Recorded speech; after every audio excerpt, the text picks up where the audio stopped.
کیا آپ جانتے ہیں کہ کرۂ ارض پر پہلی جنگ کب اور کس کے درمیان ہوئی؟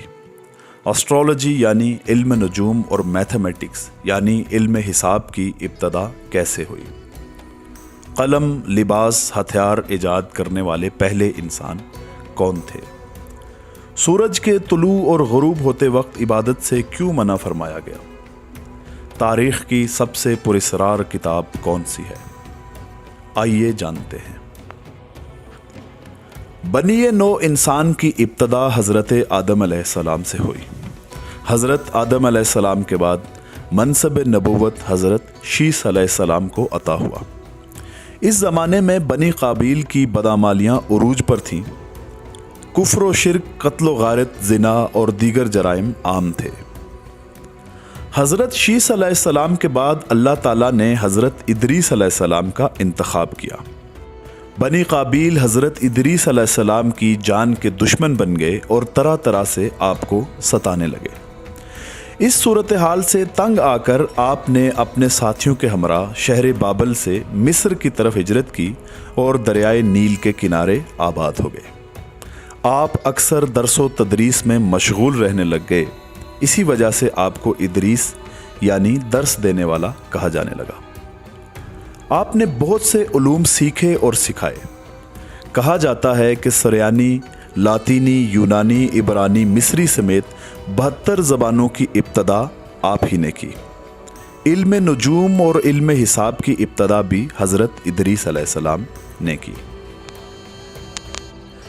مصر کی طرف ہجرت کے بعد بھی بنی قابیل نے حضرت ادریس علیہ السلام کو ستانا نہیں چھوڑا اور آئے روز اپنے لشکروں کے ذریعے ادریس علیہ السلام اور ان کے ساتھیوں پر حملہ آور ہوتے تھے۔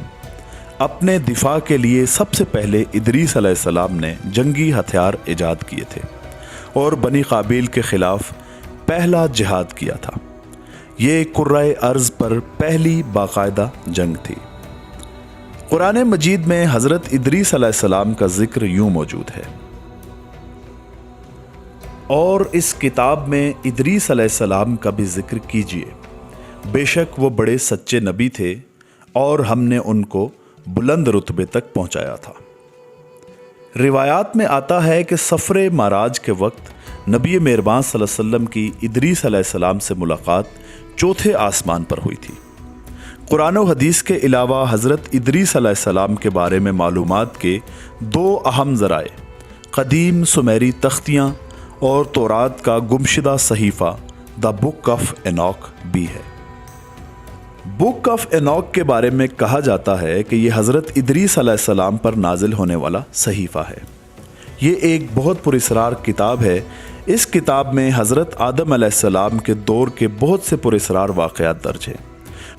ابتدائے انسان کے بارے میں پراسرار اور حیرت انگیز واقعات اس کتاب میں لکھے گئے ہیں، اور اسی کتاب میں فالن اینجلز، پورٹلز اور خلائی مخلوق کا انسان پر حملے اور جنگ کے واقعات بھی شامل ہیں۔ اس کتاب میں درج واقعات کی وجہ سے عیسائی اور یہودی فرشتوں کے بارے میں یہ تصور رکھتے ہیں کہ فرشتوں میں ول پاور موجود ہوتی ہے اور یہ حکم خدا سے بغاوت کر سکتے ہیں۔ 1998 میں ریلیز کی گئی مشہور ہالی ووڈ فلمیں میٹ جو بلیک اور سٹی آف اینجلز کی کہانی بھی دراصل بک آف اینوک سے اخذ کی گئی ہے۔ قدیم سمیری تختیوں اور بک آف اینوک میں موجود روایات اور اسلامی روایات کو اگر ملا کر دور حضرت ادریس علیہ السلام کا خاکہ بنایا جائے تو یہ نقشہ سامنے آتا ہے کہ عین ممکن ہے کہ واچرز، فالن اینجلز اور خلائی مخلوق جو دوسرے سیاروں سے زمین پر بسنے والے انسان پر حملہ آور ہوئے اور ان کے ساتھ ایک بہت بڑی جنگ ہوئی۔